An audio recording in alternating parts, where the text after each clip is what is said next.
পাচ্ছি, কেউ জুবায়ের পন্থী, তো সাদ পন্থী। আমরা জুবায়ের পন্থী হতে চাই না, আমরা সাদ পন্থী হতে চাই না, আমরা নবী ওয়ালা হতে চাই। ঠিক কিনা বলেন? এতদিন আপনারা অনেকে বলেছেন ওরা তো শান্তিপ্রিয় মানুষ, ওরা মসজিদে এসে মেহনত করে, নিজের খায়। ঠিক কিনা বলেন? নিজের খায়।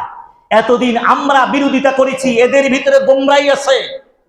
কাক যেমন দেখতে সুন্দর, আচরণ বড় খারাপ। ঠিক কিনা বলেন? কাক দেখতে যেমন সুন্দর, তার ভিতরগত খারাপ। ওদের উপরে যতই ফিটপাট, কিন্তু ভিতরে ইমানের ত্রুটি আছে। ঠিক কিনা বলেন? আজকে এতদিন আমরা বলতে বলতে এখন তাদের ভিতরে দুটি ভাগ হয়ে গেছে, দুই ভাগ হয়ে এখন এক ভাগ আরেক ভাগকে বলতে বলতে এখন ওদের কোনো ইমানে নেই। বলে কি বলে না? এখন আমরা বলা লাগে না, তারাই বলা শুরু করেছে। তাদের কোনো কি নাই? ইমানে নাই, তারা মুসলমানে না। আমরা কি দেখলাম? কি দেখলাম আমরা? যেই ময়দানে গেলে এক রাকাত নামাজ পড়লে 49 কোটি রাকাতের সওয়াব আপনারা বলেছেন, যেই ময়দানে হাজিরা দিলে নাকি হজের সওয়াব হয়ে যায়, সেই ময়দানে আপনারা মারামারি করলেন, কাটাকাটি করলেন। ঠিক কিনা বলেন? 4 জনকে হত্যা করে ফেললেন, শত শত মানুষকে হাসপাতালে ভর্তি করালেন। আপনাদের ভিতরে কিসের ইসলাম? আপনাদের ভিতরে কিসের মেহনত? তাহলে বোঝা গেল এতদিন সুন্নি হক্কানি ওলামায়ে কেরাম আপনাদেরকে যেই বিরোধিতা করে এসেছে, আজকের সেই বিরোধিতা সত্যে রূপান্তরিত আপনারাই করেছেন। কারণ দেখা যাচ্ছে আসলে আপনাদের উপরে যা আছে, ভিতরে আপনাদের দলদ আছে। কথা কোন ঠিক না বেটি? আমার বন্ধুরা, 1500 বছরের উবাই ইবনে সালুল এরা মুনাফিকদের বড় সর্দার। এরা নবীর পিছনে পাগড়ি মাথায় দিয়ে, জুব্বা পরে, লম্বা দাড়ি রেখে নবীর পিছনে নামাজ পড়েছেন। উপস্থিত অন্যান্য সাহাবীদের চাইতে নবীকে বেশি ভালোবাসার চেষ্টা করেছেন। এরপরে বাহিরে বিরোধিতা করেছেন। আমার আল্লাহ বলেন, ইয়া আইয়ুহাল্লাযিনা আমানু লিমা তাকুলুনা মা লা তাফআলুন। হে ঈমানদাররা, তোমরা এমন কথা কেন বলো, এমন কাজ কেন বলো, এমন কাজ কেন করো, কাজে এবং তোমাদের কর্মের সাথে মিল নেই। কাজ এবং তোমাদের কর্মের সাথে কি নাই? তোমাদের সাথে আর কাজের সাথে কি নাই? কোনো মিল নাই। আল্লাহর হাবিবকে বলেন, হাবিব, এরাই হলো মুনাফিক। এরা কি? মুনাফিক। মনে রাখবেন, মুনাফিকের দাড়ি খুব চমৎকার, মুনাফিকের পাগড়ি বড় চমৎকার ছিল, মুনাফিকের নামাজ বড় চমৎকার ছিল। মুনাফিকরা আমার নবীরে খুব বেশি ভালোবাসতো। আমার নবী, আমার আল্লাহ কয়, হাবিব, আপনি এদেরকে বেশি আশকারা দিয়েন না, এরা মুনাফিক। এরা কি? মুনাফিক। আমার বন্ধুরা, বাবারা, আজকে সিরিয়ায় গণ অভ্যুত্থান হলো। বাংলাদেশ থেকে শিখুক আর যেই দেশ থেকেই শিখুক, 54 বছরের রাজত্ব ধূলিসাৎ হয়ে সেখানে নতুন ভাবে অভ্যুত্থান হলো সিরিয়ায়। আপনি কি জানেন সিরিয়ার ইতিহাস কত বড় চমৎকার? আমি সেটাও অনেক কষ্ট করে অনলাইন থেকে খুঁজে খুঁজে অনেকগুলো হাদিস বের করেছি, কোনো একদিন আলোচনা করব। কারণ আল্লাহর হাবিব ভবিষ্যৎবাণী করে গেছেন, এই সিরিয়া ইসলামের সাথে সম্পর্ক প্রাথমিক যুগে ছিল, কিয়ামতের আগ পর্যন্ত ইসলামের সাথে এই সিরিয়ার সাথে একটা সম্পর্ক থাকবে। সুবহানাল্লাহ বলেন। সিরিয়ার ভিতরে 5টি দেশকে আল্লাহর হাবিব মুলকে শাম বলেছেন। কি বলেছেন? মুলকে শাম বলেছেন। সে মুলকে শামের জন্য রাসূল এভাবে দোয়া করেছেন, আল্লাহুম্মা বারিক লা শামিনা ওয়া ইয়ামিনা, আল্লাহুম্মা বারিক লা শামিনা ওয়া ইয়ামিনা। সাহাবায়ে কেরাম ইয়া রাসূলুল্লাহ, নজদের জন্য দোয়া করেন। তো না, নজদের জন্য দোয়া করব না, সেখান থেকে একটা সিংওয়ালা শয়তান বের হবে, সেই নাম হলো আব্দুল ওয়াহাব নাজদি। আব্দুল্লাহ কি? নবী সেজন্য দোয়া করেন নাই। নবী বলেছেন, চিনব কিভাবে? এদেরকে চিনতে বলা সহজ হবে, এরা মাথা আর মুছ একবারে চাইচা একবারে সমান করে ফেলবে। নবী বলেছেন, হাদিস, সমান করে ফেলবে।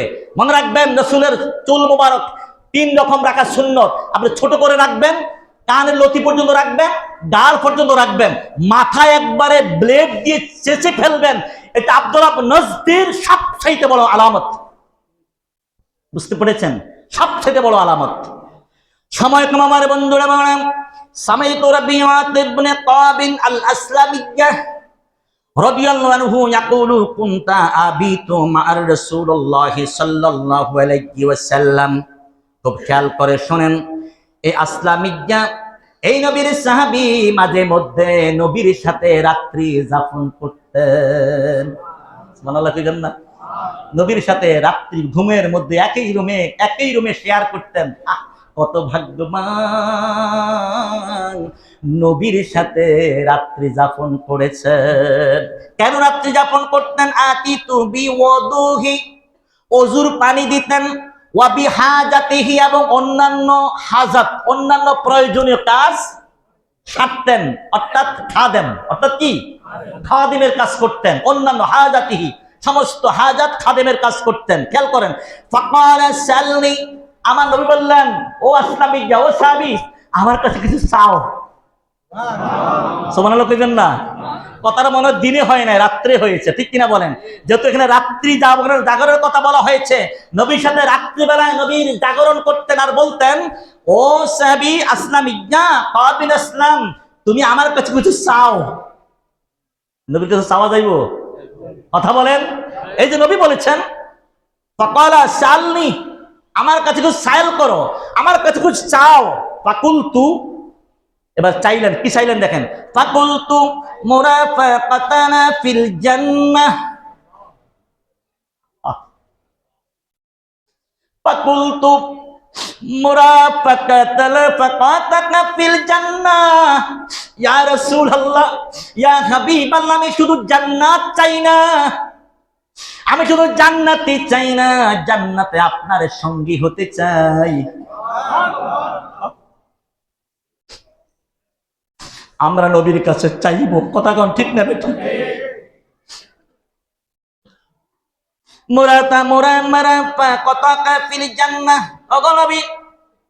আপনার সাথে আমি জান্নাতে আপনার সান্নিধ্যে থাকতে চাই।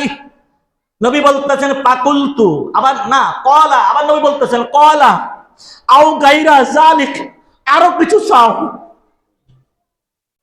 ও সাহাবী, তুমি তো জান্নাত চাই না, আমার সান্নিধ্যে থাকার অঙ্গীকার আবদ্ধ করলা, আমার কাছে কিছু চাইলা। ও সাহাবী, আজকে তোমার চাওয়ার দিন, আমি দেওয়ার দিন। আজকে আমার কাছে তুমি কিছু চাওয়ার সময়, আর আমি তোমাকে কিছু কি দেওয়ার সময়। মনে রাখবেন, সব সময় চাইলে পায় না, সব সময় দেয়ও না, কথা কোন ঠিক না ঠিক? নবী বললেন, সাহাবী, তুমি আরো কিছু চাও, আরো কিছু চাও। ফাকুলতু, হ্যাঁ ফাকুলতু হুয়া যাক, ইয়া রাসূলুল্লাহ, যথেষ্ট, আর প্রয়োজন নাই। তাহলে তো আমি আর কি চাইবো গো নবী? জান্নাতে থাকবো, জান্নাতে নবী আপনার সান্নিধ্যে আমি থাকবো, এর থেকে আমার কি চাইতে পারি, কি পাইতে পারি? যথেষ্ট, যাক। ফাকুলতু হুয়া যাক, ইয়া রাসূলুল্লাহ, ওই আগে যেটা চাইছি সেটাই, আমার আর প্রয়োজন নাই। হুয়া, যেটা চাইছি, কি চাইছে?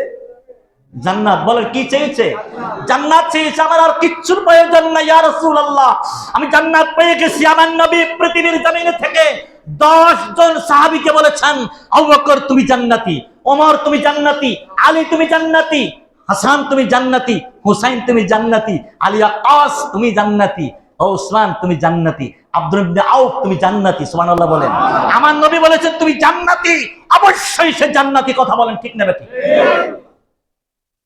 সাহাবী কয়, ইয়া রাসূলুল্লাহ, হুয়া যাক, যথেষ্ট, আমার আর কিচ্ছু প্রয়োজন নাই, আমার দুনিয়া দরকার নাই, বাড়ি গাড়ির দরকার নাই, তাম পৃথিবীর স্বর্ণ একটা পাল্লায় দেখে দেখ, আমার কিচ্ছুর প্রয়োজন নাই। আমি আমার নবীকে পেয়ে গেছি, আমি জান্নাত পেয়ে গেছি, সেই জান্নাত আমার নবী থাকবে, আমি সেই জান্নাতে থাকবো, নবীর সান্নিধ্যে থাকবো, নবীর খাদেম আমি, নবী জান্নাতে হয়ে যাব, আমার আর কিচ্ছুর প্রয়োজন নাই। ফাআইন্নি আলা নাফসিকা বিকাসরাতিস সুজুদ। আমার নবী বললেন, ঠিক আছে, তুমি তো পাইয়াই গেলা, একটা কাজ তোমাকে করতে হবে। দুনিয়ায় তুমি মাত্র শুধু সেজদা করবে, তার কারণ আদম নবীর সেজদা নয়, আদম নবীর সেজদা নয়, কারণ পৃথিবীর জমিনে আল্লাহকে সেজদা করলে আল্লাহ খুশি। আমি সেজদা করে করে আমি আল্লাহকে তৃপ্তি দিতে পারি নাই, এত সেজদা করতাম রে সাহাবী, আল্লাহকে তৃপ্তি মিটাইতে পারি নাই। একটা কাজ করবা, আমি নবীর হইয়া তুমি শুধু আল্লাহর কুদরতি কদমে সেজদা দিতে থাকো। আমালাই নিল্লাল